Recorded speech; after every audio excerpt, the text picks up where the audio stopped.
ఈ దేశాన్ని నడపడానికి సిద్ధపడ్డటువంటి వాళ్ళు ఇప్పుడు ఇద్దరున్నారు మన గెలిచిన వాళ్ళలో. ఒకరు మోడీ, ఇంకోరు అమిత్ షా. వాళ్ళిద్దరే దేశం మొత్తాన్ని నడుపుతున్నారు. 130 కోట్ల మందిని, వాళ్ళ పార్టీని, వాళ్ళ పార్లమెంటరీ విభాగాన్ని, మంత్రుల్ని అందరిని వాళ్ళిద్దరే నడుపుతున్నారు. వాళ్ళు ఎటువంటి వాళ్ళో మీలో చాలామందికి తెలిసే ఉంటుంది. గుజరాత్లో నరమేధం చేసిన వాళ్ళు 2000 మందిని దుర్మార్గంగా చంపడానికి కారకులైన వాళ్ళు. అతని మీద సాక్ష్యం చెప్పినందుకు భట్ అని ఒక అతన్ని ఎప్పుడే తప్పుడు కేసులు బయటికి తీసి యావజ్జీవ శిక్ష వేయించిన వాళ్ళు. అమిత్ షా మీద విచారణ చేస్తున్నటువంటి ఒక జడ్జి అనుమానాస్పద పరిస్థితుల్లో మరణించడానికి కారకులైన వాళ్ళు. కాబట్టి వ్యక్తులను అన్నిహిలేట్ చేయడం, తొలగించడం ఆన్సరే కాదు. భావాల మీద యుద్ధం జరగాల. నేను సీరియస్గానే చెప్తున్నా మీకు. ఆ యుద్ధం చేయాలి అంటే అటువంటి భావాలను సంపాదించుకోవాలి. వాటిని బలోపేతంగా జనంలోకి పంపించడం నేర్చుకోవాలి.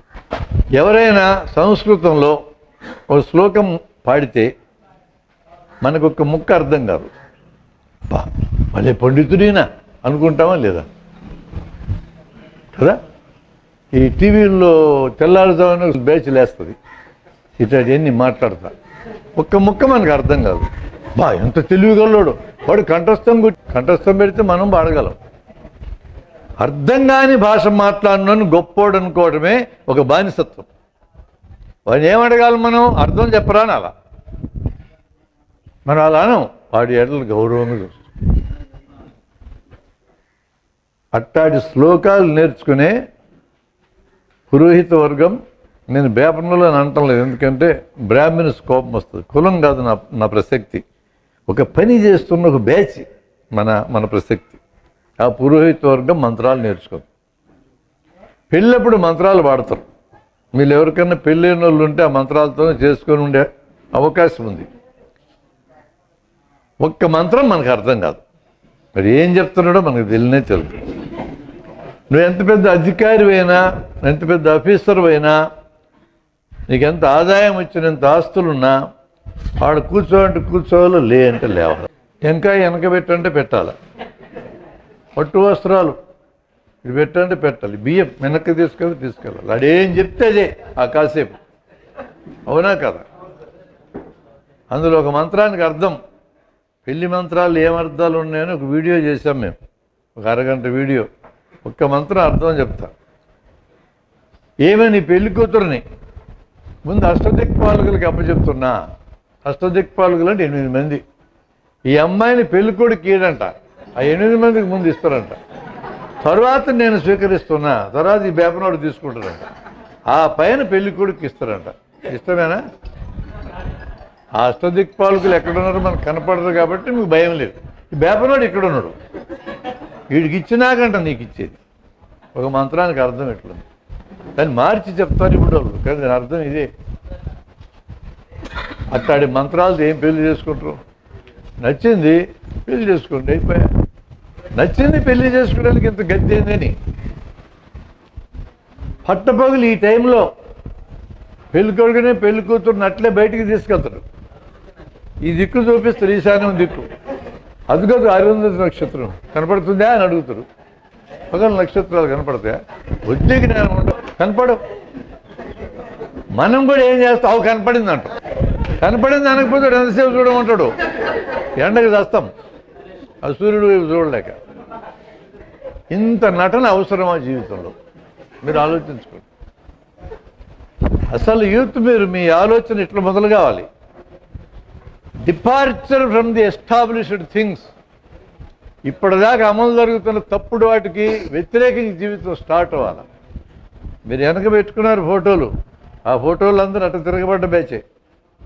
వాళ్ళని అక్కడ పెట్టుకునే అర్హత మీకు ఎప్పుడు వస్తుంటే, నేను ఎందుకు తిరగబడకూడదు, తప్పుడు సంప్రదాయాలకు వ్యతిరేకంగా అనుకుంటేనే వస్తుంది. ఏం లేమ్మా మా నాయనతో కొట్లాటే, మా అమ్మతో కొట్లాడే, కనపడిందంటే పొద్దుగా అవి కనపడింది సార్ అని అంటే వాడు వదిలేస్తాను నేను.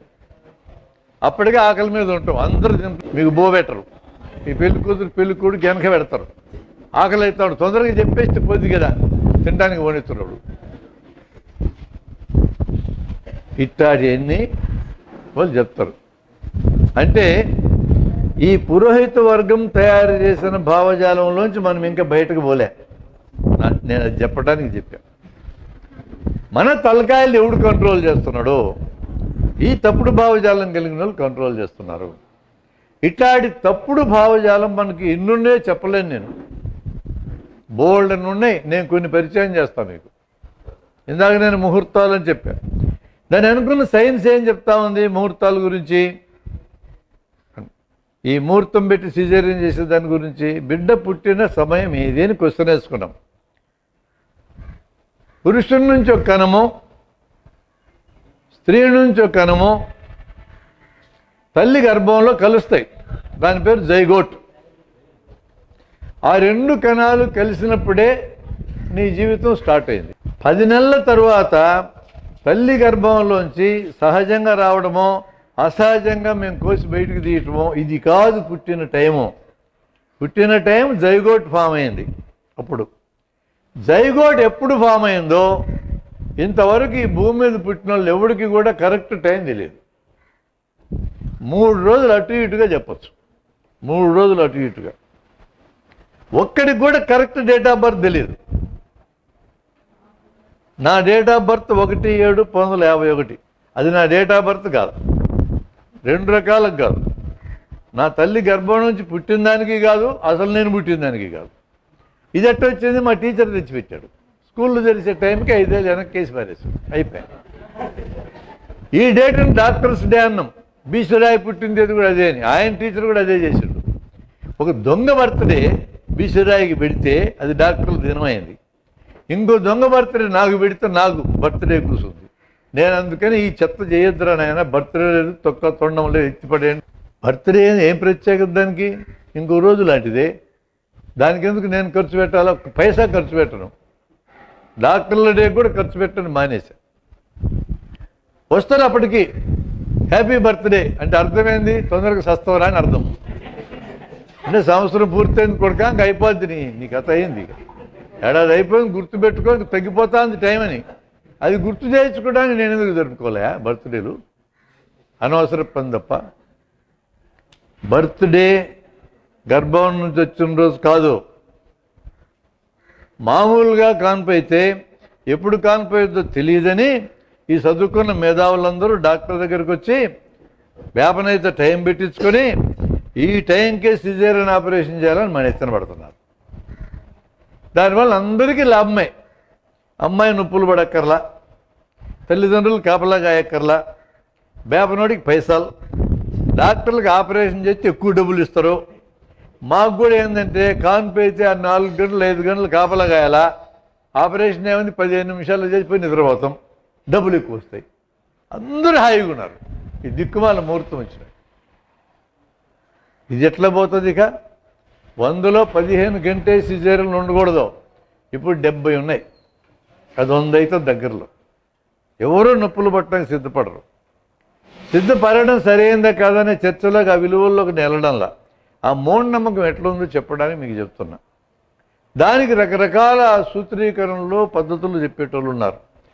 ఇది సైన్స్ కాదు, అసలు ముహూర్తమే సైన్స్ కాదు. ఢిల్లీలో all India institute of medical sciences దగ్గర ఒక ఆవు దీన్ని పరీక్ష చేశారు. వాట్సాప్లో వస్తాయి ఇట్లాంటి. ఈ ఆవుకి విషం తినిపించినారు కొంతమంది. ఆ విషము పాలల్లోకి వెళ్తుందా, మూత్రంలోకి వెళ్తుందా, పేడలోకి వెళ్తుందని ఎతికినారు. మాంసంలోకి వెళ్తుందని ఎతకలా. ఎందుకంటే ఆవు మాంసం తినకూడదు కదా. ఆవు మాంసం తిని చంపేస్తారు. ఆవు మాంసం కాకపోయినా చంపుతారు. వాళ్ళు ముస్లింలు అయితే చాలు. గుర్తుపెట్టుకోండి, ముస్లింలు ఇక్కడ ఉన్నోళ్ళు. ఆంధ్రలో ప్రశాంతంగా ఉన్నాం. ఎన్నాళ్ళు ఉంటామో తెలియదు కానీ ఈ ప్రశాంతత దేంట్లోకి ఆ విషయం వెళ్ళలేదు.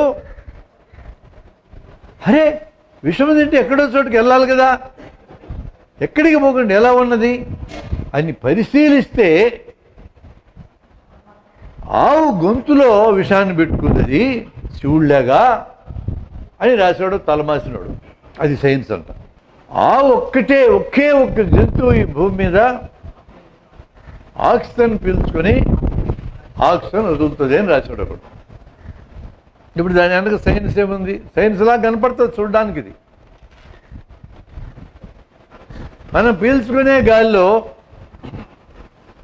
ఆక్సిజన్ 20 వంతులు ఉంటుంది, 20%. పీల్చే గాలిలో 20 వంతులు ఆక్సిజన్ ఉంటుంది, వదిలే గాలిలో 16 వంతులు ఆక్సిజన్ ఉంటుంది. ఆక్సిజన్ పీల్చి ఆక్సిజన్ వదిలే దాంట్లో అందరం ఉన్నాం. ఇంకా పీలుస్తాం, వదులుతాం. ఇక్కడ 20, అక్కడ 16. ఇది చెప్తే నాకు అభ్యంతరం లేదు. ఆవులైనా, గేదెలైనా, దున్నపోతులు, గాడిదలు, మనుషులు అందరూ కూడా 20% ఆక్సిజన్ పీల్చి 16% వదులుతారని చెప్తే మనం వెళ్ళలేం అనం. వాడు అది చెప్పడు. సైన్స్లా కనపడుతుంది చూడడానికి. ఆక్సిజన్ పీల్చి ఆక్సిజన్ వదులుతుంది ఒక్కటి ఆవు మాత్రమే. తులసి మొక్క, ఒకే ఒక్క మొక్క ఆక్సిజన్ పీల్చి ఆక్సిజన్ వదులుతుంది అంటాడు. మొక్కల్లో 2 క్రియలు జరుగుతాయి: కిరణజన్య సంయోగ క్రియ, శ్వాసక్రియ. శ్వాసక్రియలో భాగంగా 20% ఆక్సిజన్ పీల్చి 16% ఆక్సిజన్ వదులుతాయి. కిరణజన్య సంయోగ క్రియలో భాగంగా కార్బన్ డైఆక్సైడ్ పీల్చుకొని భూమిలోంచి నీరు తీసుకొని సూర్యరశ్మిని ఉపయోగించుకొని పత్రహరితం అంటే పచ్చటి ఆకు, పిండి పదార్థం తయారు చేస్తాయి. 2 క్రియలు జరుగుతాయి వృక్షాల్లో. ఇది సైన్స్. వీడు సైన్స్ వక్రీకరించి ఏం మాట్లాడుతుంటే అవసరమైనంత మాట్లాడతాడు. అది సూడో సైన్స్ అంటే. సైన్స్లా కనపడుతుంది, అది సైన్స్ కాదు. ఏంది ఇక్కడ వాడి ఉద్దేశం? వాడి ఉద్దేశం సైన్స్ చెప్పటం కాదు. తులసి మొక్కని ప్రమోట్ చేయాలి, ఆవును ప్రమోట్ చేయాలి. ఆవు చుట్టూ హిందూ మతాన్ని చెప్పాలి, తులసి మొక్క చుట్టూ తులసి కోట ప్రదక్షిణము భక్తి చెప్పాలి. జనాన్ని దారి తెప్పించాలి. దారి తెప్పించడానికి వాడటమే ఎవరి ఉద్దేశం. సైన్స్ని సైన్స్గా నేర్చుకోవడం, స్వీకరించడం, జీవితానికి వాడుకోవడం, ఈ ప్రక్రియ గురించి సైంటిస్టులు జీవితాలే ఖర్చు పెట్టారు. ఒక్క మాట కోసం ప్రాణాలు తీసి పోగొట్టుకున్న వాళ్ళు ఉన్నారు. భూమి గుండ్రంగా ఉంటుంది, ఈరోజు అందరికీ తెలుసు. 400 ఏళ్ళ నాడు బైబిల్ ఒప్పుకోలేదండి. ఇప్పటికీ కూడా బైబిల్ ఒప్పుకోదు భూమి గుండ్రంగా అంటే. మత గ్రంథం ఒప్పుకోదు. భూమి గుండ్రంగా ఉన్నది అని అన్నందుకు ఒక మతాచార్యుడు అతను, ఏం పేరు ఆయన పేరు? బ్రూనే. మతాచార్యుడే. కానీ కొపర్నికస్ కనిపెట్టినటువంటి దాన్ని ఆధారం చేసుకొని బైబిల్లో తప్పు రాసినారు. భూమి గుండ్రంగా ఉంటుంది, ఫ్లాట్గా ఉండదు. సూర్యుడి చుట్టూ భూమి తిరుగుతోంది, భూమి చుట్టూ సూర్యుడు తిరగట్లేదు అన్నందుకు ఒక్క మాటకి అతన్ని ఇటలీ నడివీధిలో రోమ్ నగరంలో పట్టపగలు దీపస్తంభానికి కట్టి చుట్టూ కట్టెలు వేర్చి నిప్పెట్టి బతికండగానే చంపేశారు. 400 ఏళ్ళ నాడు. ఇప్పటికి 10 ఏళ్ళ నాడు ఆ పోపుల పరంపర సాగుతుంది. వాటికన్ సిటీ పోపుల పరంపర. 10 ఏళ్ళ నాటి పోపు మేము అప్పుడు తప్పు చేసినామని ఒప్పుకున్నాడు. ఒప్పుకుంటే బ్రూని బతికొస్తారా? మతం ఎల్లప్పుడూ సైన్స్కి వ్యతిరేకమే, గుర్తుపెట్టుకోండి. మత బోధనలు మారకుండా ఉంటాయి.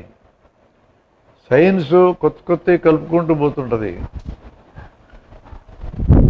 ఆ విధంగా మన పూర్వీకులు మనం ఈరోజు సరైనదని ఏదనుకుంటున్నామో వీటిని నిలబెట్టడానికి ప్రాణాలు కూడా ఇచ్చారు. ఇప్పుడు ప్రాణాలు ఇవ్వడంగా చేయాల్సింది భావజాలాన్ని పవర్ఫుల్గా జనంలోకి పంపించాలి. అందుకే సూడో సైన్స్ అంటే ఏంది, సైన్స్ అంటే ఏంది తెలుసుకోవాలి మనం. ఇలాంటి ఉదాహరణలు చెప్పేటప్పుడు జాగ్రత్త తీసుకోండి. నేను 2 ఉదాహరణలు పక్కనే చెప్తా. ఏది చెప్తే ఉపయోగకరం మీరు చూడండి. ఈ దేశంలో 99.4 ఏదో ఒక దేవుని నమ్మేవాళ్ళు ఉన్నారు. మనలో కూడా కొంతమంది నమ్మచ్చు. మనలాంటి బ్యాచ్ చాలా తక్కువ. దేవుడి జీవితంలో ముఖ్యం కాదనేవాళ్ళు. ఈ 99.4 మంది మనకి మన ఉద్యమాలు అవసరమా కాదా? అవసరమా కాదా? మనం దేశం మారాలంటున్నాం. వీళ్ళకి అక్కర్లేదా? మన 0.6%కి మారితే చాలా. మారాల్సింది వీళ్ళందరి కోసమే కదా. వాడికి తెలిసి ఉండొచ్చు, తెలియకుండా ఉండొచ్చు. ఆ మతం వెంట పోతున్నాడు, దేవుడు వెంట పోతున్నాడు. నువ్వు బజార్లోకి వెళ్ళి దేవుడు లేడు అని ఒక ఉపన్యాసం పెడితే ఎంతమంది వింటారు? ఇంకే మెంటల్ వచ్చింది, వీళ్ళకి అనుకుంటారు. వాళ్ళందరూ మెంటల్ వాళ్ళ కింద లెక్కేస్తారు ఫస్ట్. కాబట్టి ఆ రకమైన అప్రోచ్ పనిచేయదు. వాళ్ళ అమాయకులు చాలామంది ఉన్నారు, తెలియనోళ్ళు చాలామంది ఉన్నారు, మన కార్మికులే చాలామంది ఉన్నారు, మన ఇంటొచ్చే వ్యవసాయదారులు, మన ఇంటొచ్చే యూత్, మన ఇంటొచ్చే విద్యార్థులు చాలామంది ఇంకా దేవుడు అంటే ఉన్నారు. వాళ్ళందరి దగ్గరికి వెళ్ళి దేవుడికి వ్యతిరేకంగా నువ్వు మాట్లాడటం ద్వారా వాళ్ళని నీ వైపు నువ్వు రప్పించుకోలేవు. మద్రాసులో రామరిపిల్లి అని ఒక అతను మూలికలకి నీళ్లు కలిపి గ్లాసు రాడుతో తిప్పితే పెట్రోల్ తయారవుతుందని ప్రకటించాడు 20 ఏళ్ళ నాడు. మనం ఎట్లా టెస్ట్ చేయొచ్చు దీన్ని? ఒక స్టేట్మెంట్ అది. It is a statement. ఏ స్టేట్మెంట్నైనా భాష ద్వారానే వస్తుంది మనకి, ఏదో రిటర్న్ ఆర్ స్పోకన్. అవునా కదా? ఏ స్టేట్మెంట్ అయినా మనకు భాష ద్వారా వస్తుంది. భాష ద్వారా వచ్చిన ఏ స్టేట్మెంట్ అయినా అది ఫైనల్ కాదు. మనం ఏం ప్రశ్నించుకోవాలంటే ఈ స్టేట్మెంట్ని పరీక్ష చేయడం కుదురుతుందా లేదా, ప్రయోగం చేయడం కుదురుతుందా లేదా. ఇప్పుడు రామరిపిల్లి కొన్ని మూలికలు నేను తెచ్చుకుంటా, అవి ఏదో మీకు చెప్పను, దానికి నీళ్లు కలిపితే గ్లాసు రాడు పెట్టి తిప్పితే లీటర్ పెట్రోల్ వస్తుందని స్టేట్మెంట్ ఇచ్చాడు. రామరిపిల్లి ఉన్నాడు. పరీక్ష చేయడం కుదురుద్దా కుదరదా? రామరిపిల్లి ఉన్నాడు మద్రాసులో. మూలికల్లో నీళ్లు పోసి తిప్పితే పెట్రోల్ అయ్యేది అన్నాడు. ఏమర్థమైంది? అన్నాడని అర్థమైంది. నిజంగా అవుతుందో కాదో ఇంకా తెలియదు. మరి పరీక్ష చేయాలంటే ఏం చేయాలి? మనం చూడాలి. అంటే ఏం చేయాలి? రామరిపిల్లని పిలిపించాలి. ఇక్కడ ఈ ఊరికి రమ్మని పిలిపించవచ్చు. ఛార్జీలు మేమే ఇస్తామని చెబుదాం. ఇప్పుడే మద్రాసులో ఎక్కితే కడపలో దిగొచ్చు, రైలు ఎక్కితే ఫస్ట్ క్లాస్ రైలు ఇద్దాం. మూలికలు నువ్వే తెచ్చుకో అని చెబుదాం. మూలికలు నువ్వే తెచ్చుకో, అవి మాకు చెప్పమన్నావు కదా, మాకు అక్కర్లేదు. నీళ్లు మేమే ఇస్తాం, మా దగ్గర నీళ్లు ఉన్నాయి. గ్లాసు రాడు కూడా మేమే ఇస్తాం, తపేలా కూడా మేమే ఇస్తాం. మా ఎదురుగా ఆ మూలికలో నీళ్లు పోసి గ్లాసు రాడుతో తిప్పి మాకు పెట్రోల్ చూపించి డెమాన్స్ట్రేట్ చేయమన్నారు. అవునా కాదు? అంతేనా? ఇక్కడ ఒక సూత్రం ఉంది. ఆ సూత్రం ఏంటంటే ద్రవ్య నిత్యత్వ సిద్ధాంతం. ద్రవ్య నిత్యత్వ సిద్ధాంతం మీరు హై స్కూల్ లోపలే చదువుకున్నారు. చాలామంది హై స్కూల్ చదువు పూర్తయిన వాళ్ళు ఉన్నారు ఇక్కడ. అది పరీక్షల కోసం చదివినారు, నాకు తెలుసు. పదార్థాన్ని సృష్టించలేము, నాశనం చేయలేము, అంటే మాయం చేయలేము. చక్కగా చెప్పావు, గుడ్. ద్రవ్య నిత్యత్వ సిద్ధాంతం అంటే ద్రవ్యాన్ని సృష్టించలేము, నాశనం చేయలేము. మరి ఏం చేయగలం? ఒక రూపంలోంచి ఇంకో రూపంలోకి దానంతా అదైనా మారుతుంది, మనమైనా మార్చగలం. చెట్టును నరికితే మొద్దు అవుతుంది, మొద్దును గాలబెడితే బొగ్గు అవుతుంది, బొగ్గును కూడా గాలబెడితే నుసి అవుతుంది, కార్బన్ డైఆక్సైడ్ అవుతుంది. ఇట్లా మారుతూ పోవాల్సిందే. మనిషి కూడా అంతే. 2 కణాలు వేరువేరుగా ఉన్నాయి, కలిపితే జైగోట్ అయింది. ఈ జైగోట్ 10 నెలలు తల్లగర్భంలో ఉంటే మనిషి అయినాడు. ఈ మనిషి ఒక 50 ఏళ్ళలో 100 ఏళ్ళలో గడిచేవాడికి చచ్చిపోయినాడు. అమ్మ చచ్చిపోతే ఎట్లా అంటే చచ్చిపోదు అంతే, ఎట్లే ఉంది. బూడ్స్ పెడితే ఎరువైనారు, కాలు పెడితే కార్బన్ డైఆక్సైడ్ అయినారు. నేను కూడా అంతేనా అని అనొచ్చు మీరు. నువ్వంతే నేనంతే. చచ్చిపోయినాక ఏం లేదా? ఉంది, ఎరువు ఉంది. ఏమెందుకు లేదు? ఎరువు ఉంది, ఎరువు దాంట్లో పోయింది. ఇంతే ఈ పదార్థం జరిగేది. మన జ్ఞాపకాలు ఉంటాయి మనం మంచి పనులు చేస్తే.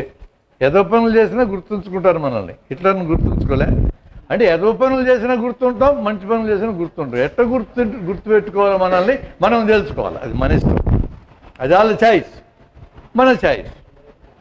ఏముండదు ఇక చచ్చిపోయినాక ఏముండదు.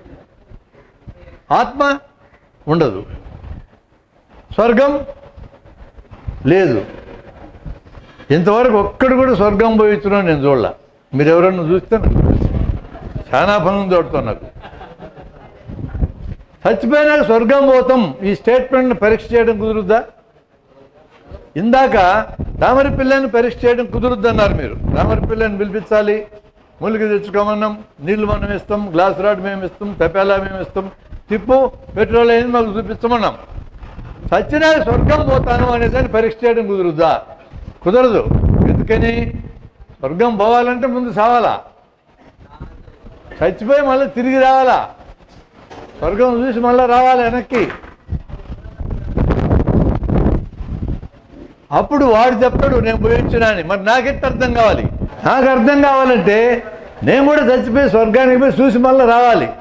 మీకు ఎవడికి అర్థం కావాలన్నా ఫస్ట్ మీరు చచ్చిపోవాలి, నెక్స్ట్ స్వర్గానికి పోవాలి, తిరిగి రావాలి. అనుభవంలో తెలుసుకోవాల్సిందే.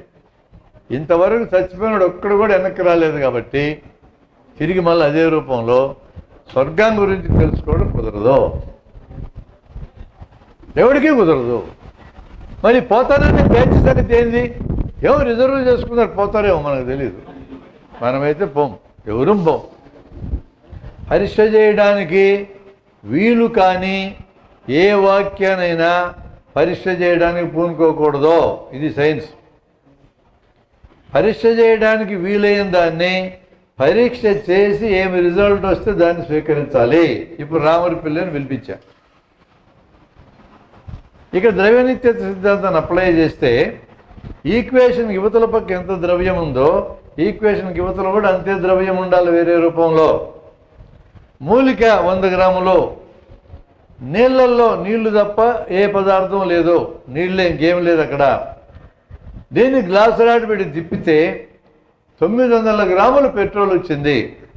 100 గ్రాముల యొక్క కర్బనం, 900 గ్రాముల కర్బనం ఎట్లా అయిందో రామరి పిల్లే మనకి చెప్పాలి. ఇట్లాంటిదే ఇంకొక కథ చెప్తా. ఇట్లాంటిది సేమ్ టు సేమ్.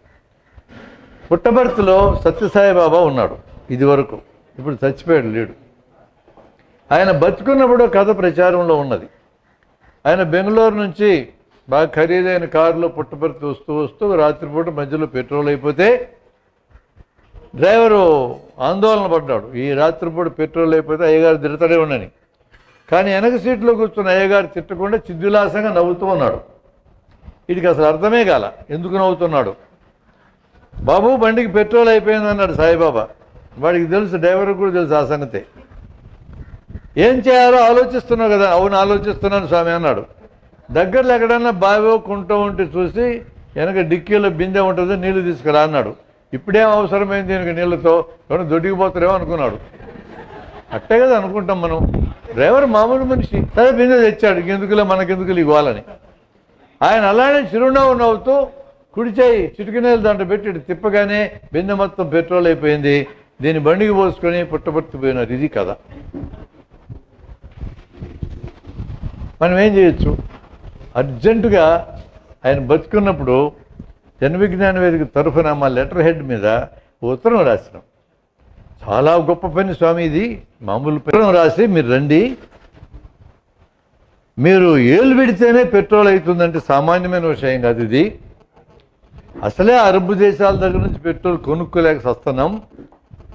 ఈ టబ్బుగాళ్ళు అంటాడు కానీ వస్తే ఇరాన్ దగ్గర కొనుక్కుంటే మీ తోలు తీస్తానంటే అడచేస్తామంటే సావంతా, నువ్వు వచ్చి ఏళ్ళు పెడుతురా, మొత్తం పెట్రోలే, ఎంత హ్యాపీనో అని రాస్తే మాకు రిప్లై వచ్చింది. ఏమనంటే, సప్త సముద్రాలని పెట్రోల్ కింద మార్చేస్తాడు మా గురువు గారు, ఏమనుకున్నావు అన్నాడు.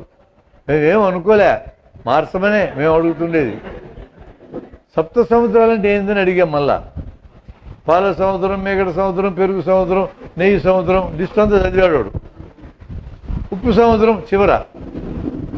మాకు తెలియగా ఒక్కటే సముద్రం ఉంది, అది ఉప్పు సముద్రం. నువ్వు పాల సముద్రం అంటున్నావు కదా, అది ఎక్కడుందో చెప్పు. నువ్వు ఏళ్ళు పెట్టి పెట్రోల్ కూడా చేయక్కర్లా, అది చెప్పు మాకు చాలు. దాంట్లోంచి పెరుగు సముద్రం, మేగడ సముద్రం, నెయ్యి సముద్రం మేమేం చేసుకుంటాం. విదేశాలు మొత్తానికి పాలు, మేగడ, నెయ్యి మేమే ఎగుమతి చేసి సంపాదించుకుంటాం, అరబ్బోలు ఆయిల్ అమ్ముకున్నట్టుగా. అది చెప్పు స్వామిని అడిగినాం మేము. అదేం పెద్ద విషయం కాదు చెప్పడము. జనంలో పాపం పెరిగిపోయింది, అందుకని అన్ని సముద్రాలు మాయమై ఉప్పు సముద్రం మిగిలింది అన్నాడు. ఎవడన్నా బీచ్కి వెళ్తే సిగరెట్ తాగుతా సముద్రం ఇసిరేస్తే లోకమంతా కాలిపోదా అన్నాడు.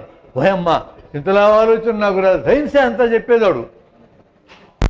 సైన్స్ చెప్పినట్టే ఉంటారు వీళ్ళందరూ, అది గమనించండి. అప్పటిదాకా నేనేమనుకున్నా, సముద్రాన్నంతా మారిస్తే ఇబ్బందిలే, శ్రీశైలం డ్యాములు ఏలు పెట్టిద్దాం. ఎంత డెడ్ స్టోరేజ్కి వెళ్ళినా ఇంకా కాసిన మిగిలే ఉంటాయడా, దీన్ని రేలు పెట్టిస్తే బాగుంటుంది కదా అనుకున్నాను నేను. ఇప్పుడు ఆడి సిగరెట్ ఇసిరేస్తే కాలపడద్దని నాకు అనుమానం వచ్చింది. నల్లమల్ల అడిగినంత కాలిపోద్దని. ఇంకా ఇది తగలబడితే ఏమన్నా ఉందా? ఇది కాలబడితే ఇంక మనం చచ్చిపోతాం అన్యాయంగా, వర్షం చుక్కలేక. అందుకని నేనేం రాసినానంటే, మళ్ళా మా ఊళ్ళో బావులు ఉన్నాయి, బావుల మీద మూతలు పెట్టుకున్నాము భద్రంగా, నిన్ను దించుద్దాం లోపలికి వెళ్ళిపెట్టి బయటికి రా, మూత పెట్టేస్తాం, తోడుకుంటాం. జవాబు లేదు దీనికి. అవుతుందా? రామరిపల్లె కథ చెప్పండి.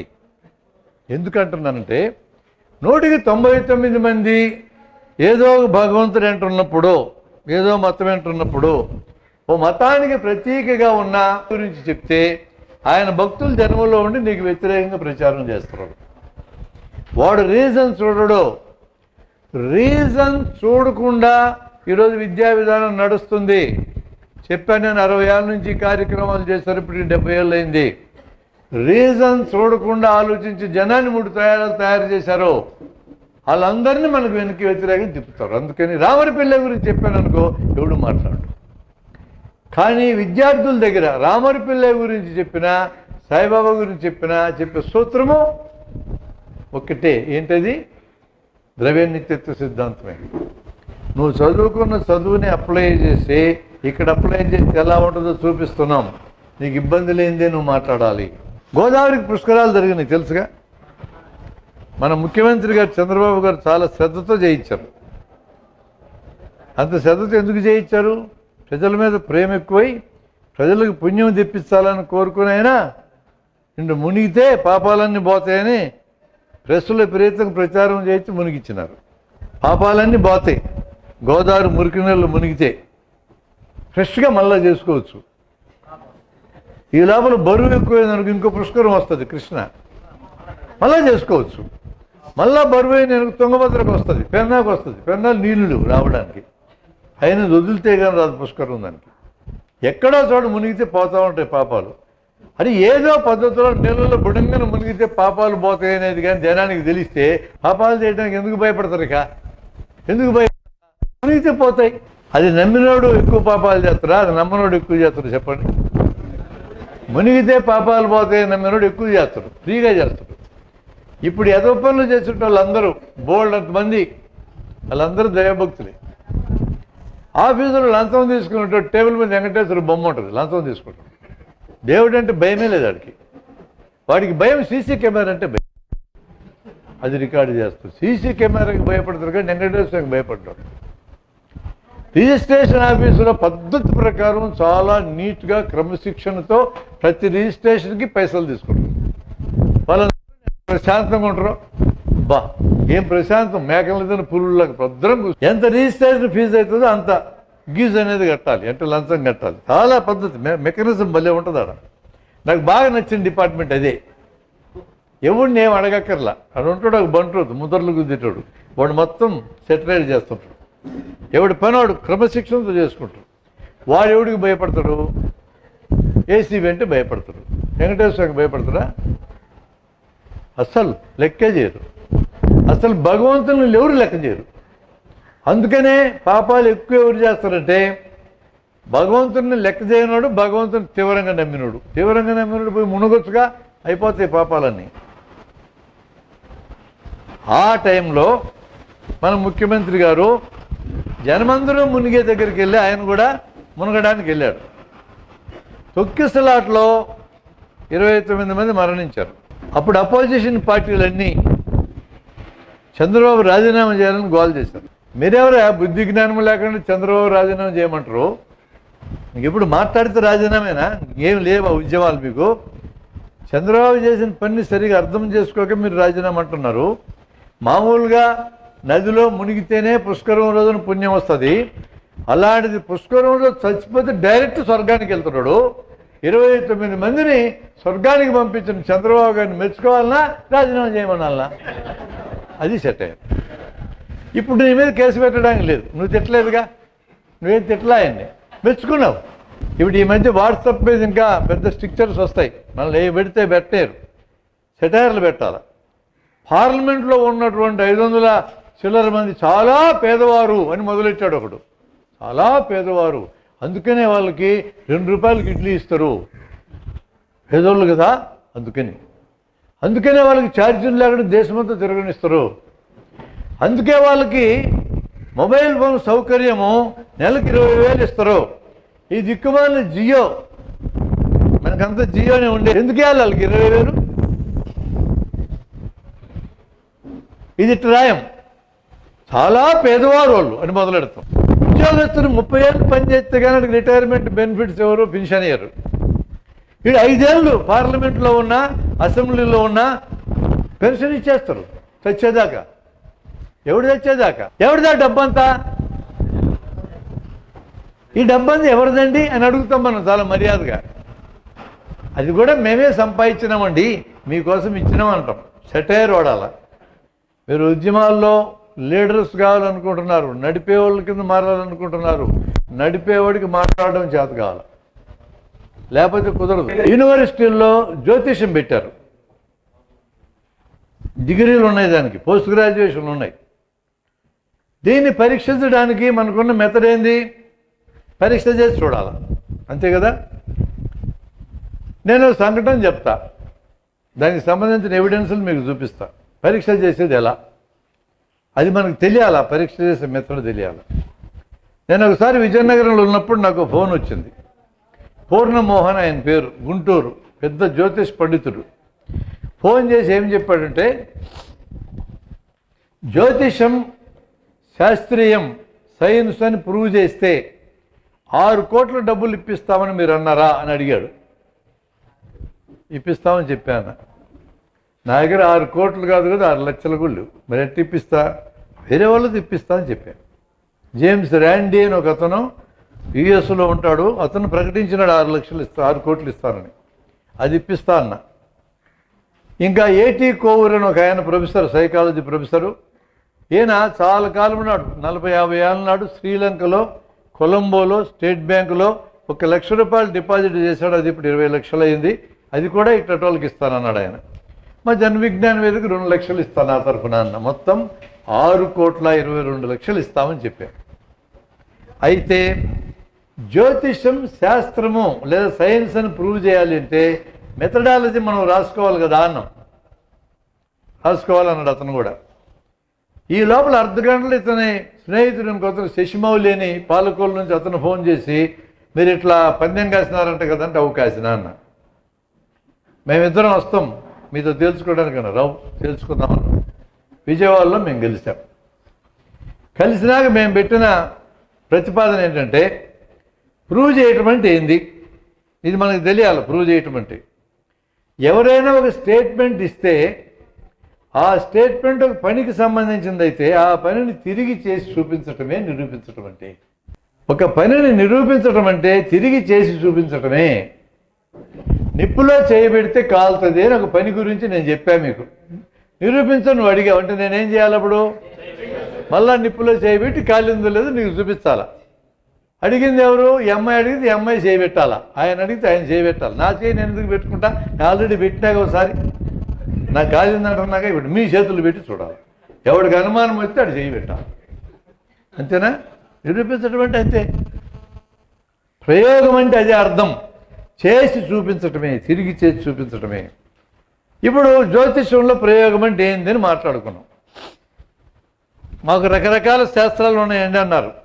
మీరు ఏ శాస్త్రం ప్రకారం జ్యోతిష్యం చెప్తారో మేము అడగమన్నాం. వాళ్ళకి ఫ్రీడమ్ ఇచ్చాం. మేము లెక్కలు కూడా రకరకాలుగా వేసుకుంటామండి అన్నారు. మీ ఇష్టం వచ్చినట్టు వేసుకో అన్నాం. ఇవన్నీ వేసుకొని మీరు ఏం చెప్తారో అని అడిగాం. ఒక మనిషి పుట్టిన తేదీ, పుట్టిన సమయము, పుట్టిన ప్లేసు ఆయనకి ఇచ్చాను. ఆ 3 చెప్తే మేము 65 అంశాలు చెప్తాము. జరిగినవి, జరుగుతున్నవి, జరగబోయేవి అన్నారు. 65 మరి ఎక్కువగా ఉన్నాయా అన్నాం మేము. చివరికి 13కి దించాం మేము. ఏమేం చెప్తారంటే, ఏమేమి ఇస్తాం మనము? తేదీ, సమయము, ప్లేస్, అంతే. ఇంకేమి ఇయ్యక్కర్లా. గ్రహగతులను బట్టి గ్రహాలన్నీ లెక్కలేసుకుని వాళ్ళు చెప్తారు జరిగినాయన్నీ, జరగబోయేవన్నీ. ఇది బాగుందే బాగాలేదా? జరగబోయే కూడా తెలిస్తే బాగుంటుంది కదా. మనం ఏం ఉద్యోగం వస్తుందో ఎంత ఆదాయం వస్తుందో ముందే తెలిసి థ్రిల్ ఉండదు లైఫ్లో. అన్నీ ముందే తెలిస్తే ఏం థ్రిల్ ఉంటుంది కదా. అయినా కూడా చెప్తామన్నారు వాళ్ళు. జరగబోయే వాటిని పరీక్ష చేయాలంటే ఆ టైం దాకా ఆగాలి. కాబట్టి మేమేమన్నామంటే జరిగినవి చెప్పండి ముందన్నాం, జరిగిపోయినవి చూసుకోవడానికి వీలవుతుంది. 13 అంశాలు వాళ్ళు లిస్ట్ ఇచ్చారు. జాగ్రత్తగా వినండి ఆ లిస్టు. మా అగ్రిమెంట్లో ఉంది అది. ఆడో మగో చెప్తాం, పెళ్ళయిందులో చెప్తాం, పెళ్ళాంతో కలిసి ఉన్నారో విడిపోయినారో చెప్తాం, రెండో పెళ్ళయిందో లేదో చెప్తాం, పిల్లలు ఎంతమంది ఆడా మగ వయస్సులు చెప్తాం, ఆస్తి ఉందా లేదా, ఇల్లు ఉందా లేదా, కారు ఉందా లేదా, ఏమేం ప్రమాదాలు జరిగినాయి, ప్రధానమైన ప్రమాదాలు అన్నీ 13 రాసుకున్నాం. మేమేం చెప్పామంటే మేము ఒక 19 పేర్లు ఇస్తాం. పేర్లు అంటే పేర్లు ఇయ్యం, వివరాలు ఇస్తాం. ఈ 19 మందికి మీరు రాసుకొని రండి ఈ 13 అంశాలు. మేము ఈ 13 అంశాలు యాక్చువల్గా ఏమున్నాయి మేము రాసుకొని వస్తాం విత్ ప్రూఫ్. ఫలానా రోజు పుట్టారంటే డేట్ ఆఫ్ బర్త్ సర్టిఫికేట్ కూడా తెస్తాం. మేము ప్రూఫ్తో మేము వస్తాం. ఇద్దరు టీవీ ముందు కూర్చుందాం. మేము నెంబర్ 1 అనేది బయటికి తీస్తాం, నువ్వు నెంబర్ 1 బయటికి తీ. మేము చదువుతాం, నువ్వు చదవాలి. రెండు ఒకటే ఉండాలా, తేడా ఉండకూడదు అన్నాం. 7 పేజీల అగ్రిమెంట్ రాసాం బాండ్ పేపర్ మీద. విషయాన్ని పరీక్ష చేసే మెథడ్ ఇది. నేను ఇప్పుడు ఛాలెంజ్ చేస్తున్నా, ఎక్కడైనా చేయగలను ఛాలెంజ్. ఈ ప్రపంచంలో ఉన్న 700 కోట్ల మందులు ఎవడైనా సరే ఈ కండిషన్స్లో జ్యోతిషం ప్రూవ్ చేయమని. ఏమి నేను ఓడిపోతే ఏం చేస్తానని చెప్పేముందంటూ మేము ఇంకా జన విజ్ఞానం మీదుగా సైన్స్ తొక్క తొండం ఏం లేదు. ఇంకా జ్యోతిషం ప్రచారం చేస్తాం ప్రపంచం అంతా. నువ్వు ఓడిపోతే ఇంకెప్పుడు జ్యోతిషం మాట ఎత్తకూడదు. ముందు అర్జెంటుగా యూనివర్సిటీలు ఎత్తిపడేయాలి దాన్ని. వస్తాడా ఎవడొస్తున్నా రమ్మని పదినానికి. ఎవడికి వినపడకుండా ఈ ఊళ్ళోకి వచ్చి భలే ఛాలెంజ్ చేస్తాను వస్తున్నావు. నా ఛాలెంజ్ ఓపెన్గానే ఉంది. ఇప్పుడు ఆ అగ్రిమెంట్ పెడతాం మేము. దగ్గరలో ప్రెస్ ముందు పెట్టబోతున్నాం. ఎవడైనా వచ్చి ఛాలెంజ్ చేయొచ్చు. ఎందుకంటే ధైర్యాన్ని చెప్తున్నాం మనం అంటే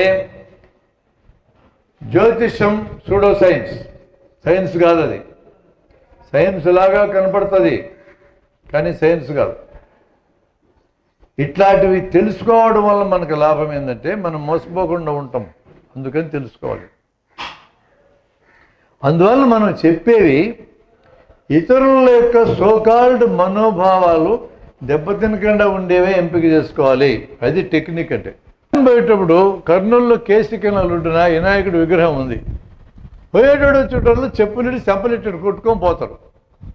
దానివల్ల ఏమైనా లాభం ఉందా? దేవుడి ముందు నిలబడి చెంపలు కొట్టుకోవాల్సిన పని నీకేంది? అంతలో ఏదో పని ఏం చేసినావు నువ్వు?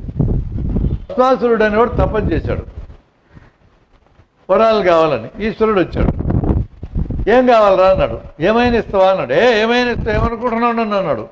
నేనేమనుకోలేదులే, ఎవరిని ఎత్తని చేయబెట్టినా భస్మయ్యేటట్టు వరం ఏమన్నాడు. ఇచ్చినా పో అన్నాడు. అంతే కదా సబ్జెక్టు. వాడు చుట్టూ చూసినాడు, మేక గొర్రె పంది దున్న ఏది లేదు చేయి పెట్టడానికి. నువ్వు అక్కడే మిగిలిన అన్నాడు. నేను నా ఎత్తుని చేయి పెడతావు అన్నాడు. పెట్టాలనే కదా అన్నాడు. నువ్వు ఇంటికి పోయి టెస్ట్ చేసుకోకూడదా అన్నాడు. అట్టట్లు కుదురుతుంది. ఇక్కడ నువ్వు వరం ఇచ్చినావు, పని చేస్తలే చూసుకోవాలా లేదా? చెప్పులు షాపుకి వెళ్ళి చెప్పులు కొనుక్కుంటే గూడలు బీకి ఉంగరాలు బీకి అక్కడే చూసుకుంటామా, ఇంటికి వచ్చి చూసుకుంటామా? బోర్డు 200 ఖర్చు పెట్టే దగ్గర కూడా ఇంత జాగ్రత్తగా ఉంటాం. 4 ఏళ్ళు తపస్సు చేసినా ఒళ్ళంతా అట్టలు కట్టుకోపోయింది, మట్టి కొట్టుకొని నేను తమాషాగా ఉందే శివ అన్నాడు. ఇది శివుడికి అర్థమైంది. ఈ నా కొడుకు నెత్తలు చేయబెడతారు రా. చిక్కగడే వారిపోయినాడు. పారిపోతా అంటే ఇష్టమూర్తి ఎదురేయండు. ఎవరా తమ్ముడు అడగబోతున్నారు, నువ్వు కూడా పరిగెత్తరానే. నువ్వు పరిగెత్తా ఉన్నావు, నేను మామూలుగా పరిగెత్తే బ్యాచ్ కాదు నాది, ఎప్పుడు పండుకునే బ్యాచ్ నాది. ఆ పాల సంవత్సరంలో పామును చుట్టేసుకొని పండుకుంటే ఇప్పుడే పొరపాటు లేచి వస్తే పరిగెత్తమంటావు రా కొడకా అన్నాడు. పరిగెత్తకపోతే ఎట్లా? నాకు ఇటు అలవాటు పరిగెత్తడు, నీకు అలవాటు లేదు, ఇబ్బంది పడితే వాడు వస్తున్నాడు. వాడెవడు రానే, వాడు వచ్చే మళ్ళీ చెప్తాను నువ్వు ముందు పరిగెత్తాను. నేను పరిగెత్తలేను అన్నాడు. ఆ కథ చెప్పు నాకు ముందు అన్నాడు. కథ అంతా తిరుగుతున్నావు, నేను పాల సంవత్సరాలు పండుకొని ఉన్నా అన్నాడు విష్ణుమూర్తి. అంతలో ఆ మాట ఇంటివేనే, లేకపోతే ఏంటంటే నీకు ఆస్తులు ఏమన్నాయిరా, నాకు ఎన్ని గుళ్ళు ఉన్నాయి చూడు. ప్రశాంతంగా పండుకొని ఉంటే ఎవడన్నా వస్తే కంప్లైంట్ నా దగ్గరికి వస్తాడు సీఎం దగ్గరికి పోయినట్టుగా. నువ్వేంది దేశాలు పెట్టి తిరుగుతావు, నేను చూసుకుంటా ఆగు అన్నాడు. ఈ లోపల బస్పాసురుడు వచ్చాడు. అబ్బా ఇద్దరు దొరికిన చేయి పెట్టడానికి అనుకున్నాడు. ఇద్దరమే చేయి పెట్టొచ్చని. ఏం భస్మాసురం ఏంది కేసు అన్నాడు. మొత్తం చెప్పాడు వాడు. ఇప్పుడు ఇద్దరు దొరికినారు, నేను ఎత్తని చేయి పెట్టి ఈ వరం పనిచేస్తలే చెక్ చేసుకోవాలా అన్నాడు. చాలా కరెక్ట్ చెప్పి నువ్వు రాన్నాడు విష్ణుమూర్తి. ఉత్సలు పడ్డాయి శివుడికి. కరెక్ట్గా చెప్పేది ఏంద్రా, చేయి పెడతానంటే వాడు అని వీడు గిల్లాడు వెనక నుంచి. ఊరుకోరా నేను చూసుకుంటా అన్నాడు. కరెక్ట్గా చెప్పినవే నువ్వు. వాడు కూడా ఆనందపడ్డాడు. ఎవరినైనా మెచ్చుకుంటే వాడికి ఆలోచన మానేస్తాడు, తెలుసుగా మీకు. ఆలోచన మానేసాడు. అబ్బా మళ్ళీ మెచ్చుకోండి విష్ణుమూర్తి అనుకున్నాడు. అరే నువ్వు 4 ఏళ్ళ నుంచి తపస్సు చేస్తా ఉన్నావు, స్నానం లేదు, బయట మంచి గాలికి తిరిగింది లేదు, ఒళ్ళంతా అట్టలు కట్టుకుని మట్టి పట్టలేదు రా. పట్టింది స్వామి, దురదలు పెడతా ఉన్నాయి అన్నాడు. మా శివుడు గారు ఎంతో ఒకవేళ శ్మశానాలు పెట్టి తిరిగేటోడని రోజు డైలీ స్నానం చేస్తున్నాడు, బాత్రూమ్ కూడా కట్టించుకున్నాడు.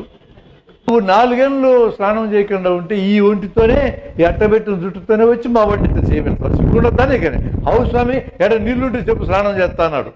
పట్టుకెళ్ళినారు స్నానం చేయడానికి వాగు దగ్గరికి.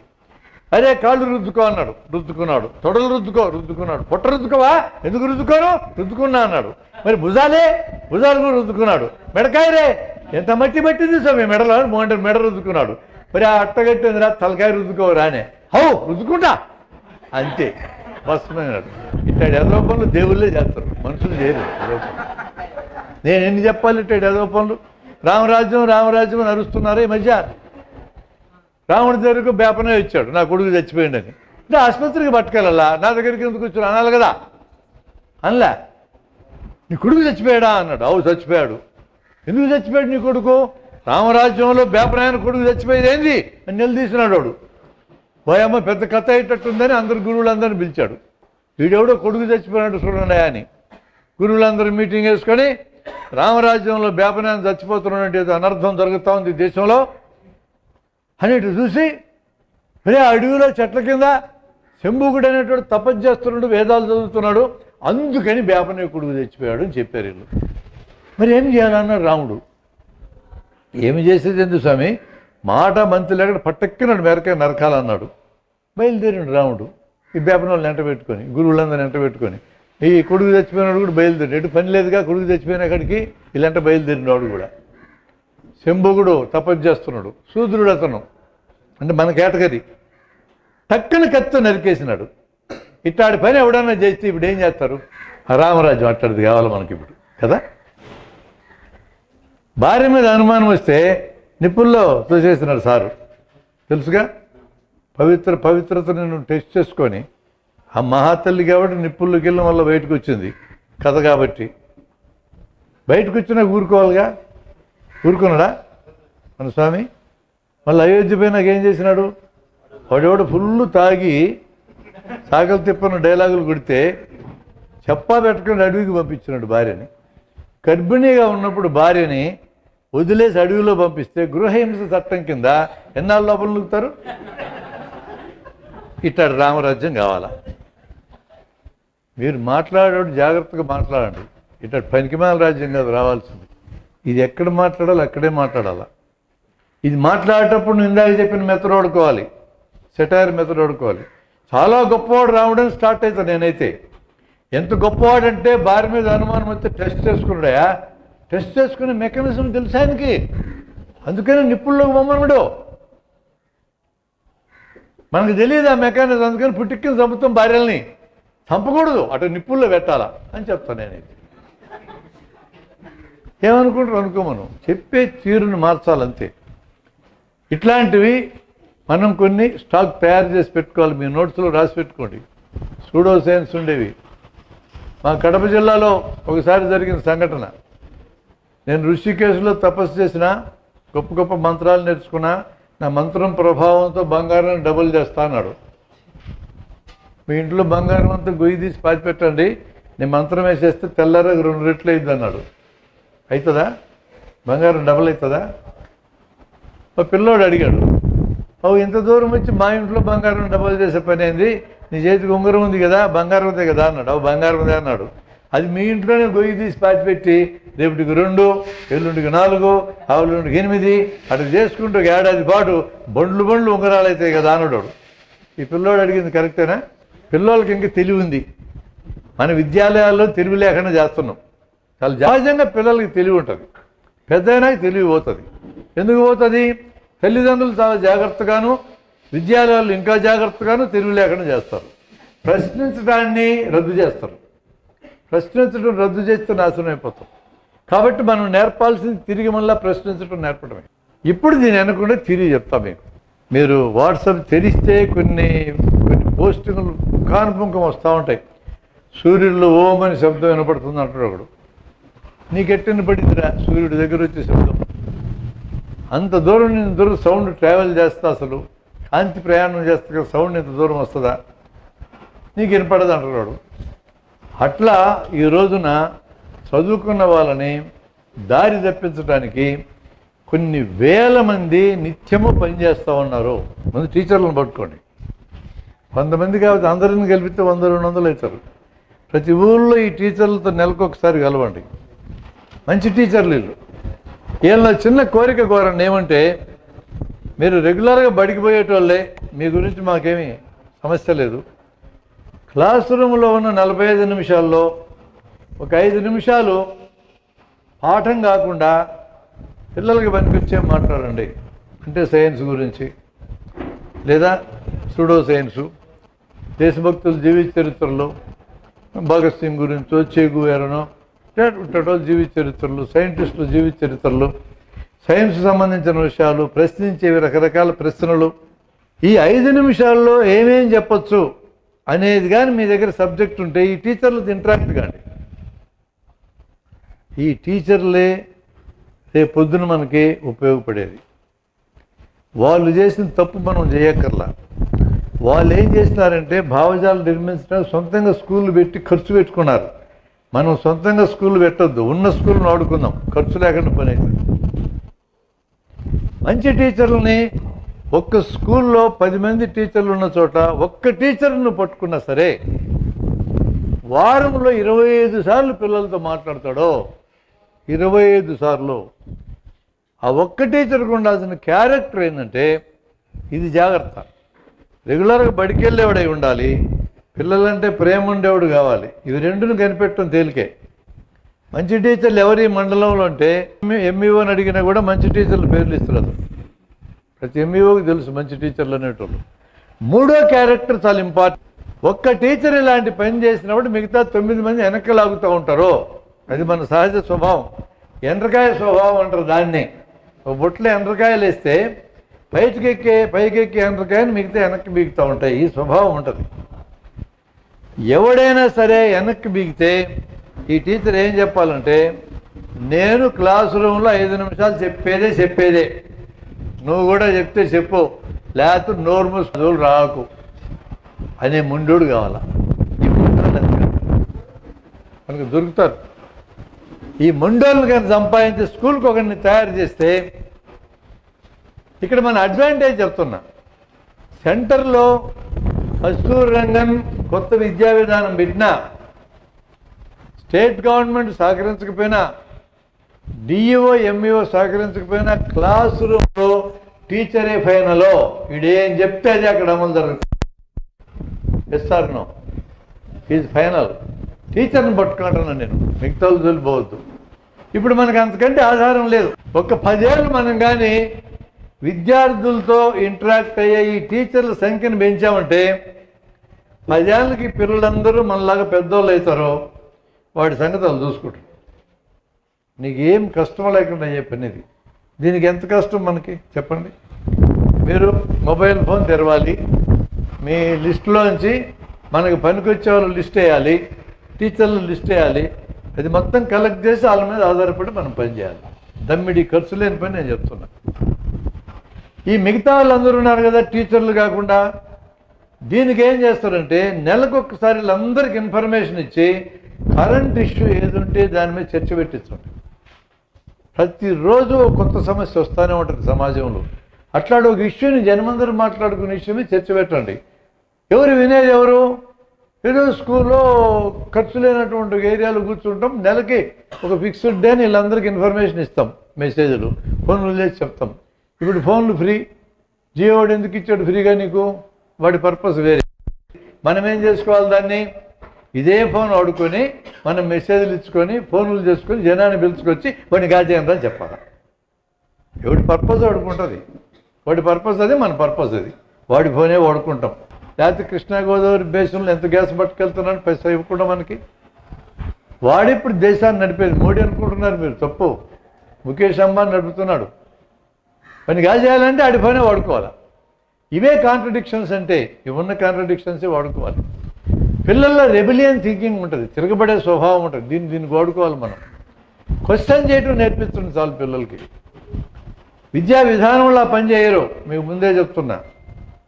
టీచర్ని పట్టుకుంటే ఆ టీచర్ చేస్తాడు, వాడొక్కడు చేస్తే చాలా స్కూల్లో నిత్యం దాని గురించి చర్చ జరుగుతుంది. ఆ మెథడాలజీ మనం నేర్చుకోవాలి. ఏం చెప్పాలి ఆ టీచర్లకి అనేదాన్ని దాదాపు 50 రకాల అంశాలు అక్కడ ఉన్నాయి.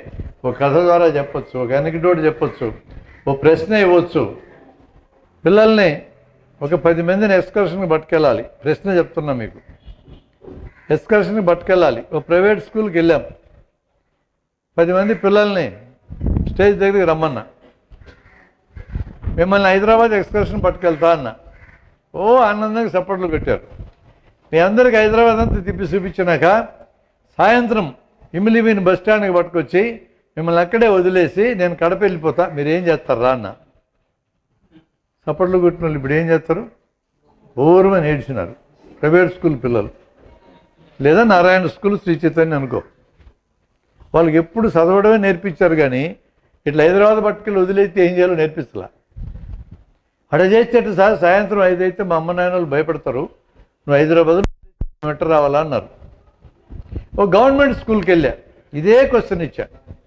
అక్కడ రెస్పాన్స్ ఏంటంటే ఒక్కడు కూడా ఆడవల. నేను చెప్తా సార్ అన్నాడు ఒక పిల్లోడు. చెప్పరా అన్న. దొంగరేలు ఎక్కువస్తా సార్ అన్నాడు. దొంగరేలు. ఇంకొకడు లారీ ఎక్కువస్తా సార్ అన్నాడు. మరొకడు ఎటు ఆర్టీసీ బస్ స్టాండ్ వదిలేవు కదా సార్, పైనకి పండుకుంటా అన్నాడు. ఇంకోటి సీట్ల కింద దాక్కుంటా అన్నాడు. లారీ ఎక్కువ వస్తానని అడిగా. డబ్బులు అడుగుతాడు కదా రా అన్న. ఆవు లేవు సార్ నా దగ్గర అన్నాడు. కొన్ని బతిమలు అడుగుకుంటా అన్నాడు. వాడు దించేస్తే ఏం చేస్తావు అన్న. దించేస్తే ఏం చేస్తాం సార్, ఇంకో లారీ ఎక్కుతా అన్నాడు. దీన్ని అడుక్కు తినే వాళ్ళు ఫిలాసఫీ అంటారు. దీన్ని అడుక్కు తినేటోడు వస్తాడు, డబ్బులు అడుగుతాడు, నువ్వు ఇయ్యవు, ఏం చేస్తున్నాడు, తిడతాడు నిన్ను. ఇంకొకరిని అడుక్కుంటాడు, వాడు ఇయ్యడు, ఇంకొకరిని అడుక్కుంటాడు. వాడు పని అది. మరి ఆకలి అవుతుంది కదా, ఏం చేస్తావురా అన్న. ఏదైనా హోటల్లోకి పోతా సార్ అన్నాడు. పోతే డబ్బులు లేవు కదా అన్న. క్లియర్గా పని చేస్తా, సప్లయర్గా చేస్తా, తింటా, మళ్ళీ ఇంకో లారీ ఎక్కుతా అన్నాడు. వాడు ఎటో 5-6 కిలోమీటర్లు అయినా మళ్ళీ దించుతాడు, మళ్ళీ ఇంకో చోట అటు ఇల్లు వచ్చేదా కిట్టే చేస్తా అన్నాడు. ఇప్పుడు అడుక్కోవడం తప్పు కదరా అన్న. వాడు ఏం చెప్పాడు చూడండి. భలే చెప్పిన వాళ్ళు సార్, అడుక్కోవడం తప్పని. దేశాలకి దేశాలు అడుగు తింటా ఉన్నాయి, నేను అడుగు తింటే తప్ప. వాడి నాలెడ్జ్ ఎంత ఉందో చూడు. దేశాలకి దేశాలు అడుగు తింటా ఉంటే నేను అడుగు తింటే ఏం తప్ప అన్నాడు. మన పిల్లలు, గవర్నమెంట్ స్కూల్ పిల్లలు ఎంత లేదని ఈ లెవెల్లో ఉన్నారు. వాళ్ళు దిగువ మధ్య తరగతి పేదల పిల్లలు. అలా ప్రైవేట్ స్కూల్కి వెళ్ళిన వాళ్ళు ఎగువ మధ్య తరగతి పిల్లలు ఎక్కువ మంది ఉన్నారు అక్కడ. ఇంకా పబ్లిక్ స్కూల్ లాంటి వాడికి వెళ్తే బాగా బలిసిన వాళ్ళ పిల్లలు ఉన్నారు. వాళ్ళకి జ్ఞానం ఉండదు. ఈ దేశాన్ని నడిపించేది ఎవడంటే ఇట్టడి జ్ఞానం ఉన్నోడే. ఒకసారి ఇంట్లో పారిపోయి ఒక విద్యార్థి, ఇంటర్మీడియట్ డుమ్మావాడు, తిరుపతి వెళ్ళాడు 200 పట్టుకొని. అయిపోయేదాకా తిన్నాడు. తర్వాత హోటల్లో సప్లయర్ క్లీనర్ 2 నెలలు గడిపాడు. చివరిగాని పట్టుకొని ఇంటికి తెచ్చారు. ఆ ఊరు మేము క్యాంప్ పెట్టడానికి వెళ్ళాం, మెడికల్ క్యాంప్. ఈ పిల్లోని నాకు పట్టించి, సారేడు పారిపోయినాడు సార్, ఇట్లా 200 పట్టుకెళ్ళి ఎక్కడెక్కడో తిరిగి వచ్చాడు, వీడి ఇంక ఇంటర్మీడియట్ చదవడు, నీ దగ్గర పెట్టుకుని వైద్యం నేర్పిస్తాను నాకు అప్పచెప్పాడు.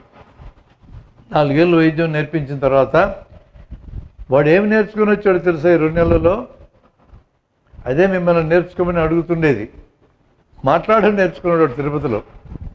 మానవ సంబంధాలు నేర్చుకున్నాడు, జన్మతో మెలగడం ఎట్టో నేర్చుకున్నాడు. వాడి దగ్గర ఆ ప్రత్యేకమైన విద్య ఉన్నది నేను గమనించి వాడిని నేను మా హాస్పిటల్లో పిఆర్ఓ కింద పెట్టా. ఏంటంటే పిఆర్ఓ అంటే పబ్లిక్ రిలేషన్స్ ఆఫీసర్, పెద్ద పేరు ఇచ్చాడికి. వాడు చదివింది ఏంటి? ఇంటర్మీడియట్ ఫస్ట్ ఇయర్ పాస్ కాలే. వాడి జీతం ఎంత తెలుసు ఆ టైంలో? ఇప్పటికి 15 ఏళ్ళ నాటి సంగతి చెప్తున్నా. నా సీనియర్ స్టాఫ్కి 5,000 ఇచ్చేవాడిని అప్పుడు. వీడికి 15,000 ఇచ్చా. 15,000 సంపాదించేవాడికి ఎట్లా మారాడు? ఏమి నేర్చుకునేందుకు మారాడు? చదువు వచ్చినందుక? జనంతో మాట్లాడడం చేతనైనందుకు. అందుకనే మాట్లాడడం నేర్చుకోవాలి. మీరు ఉద్యమాలు ఎదగాలన్నా జీవితంలో ఎదగాలన్నా ముందు మాట్లాడటం నేర్చుకోవాలి.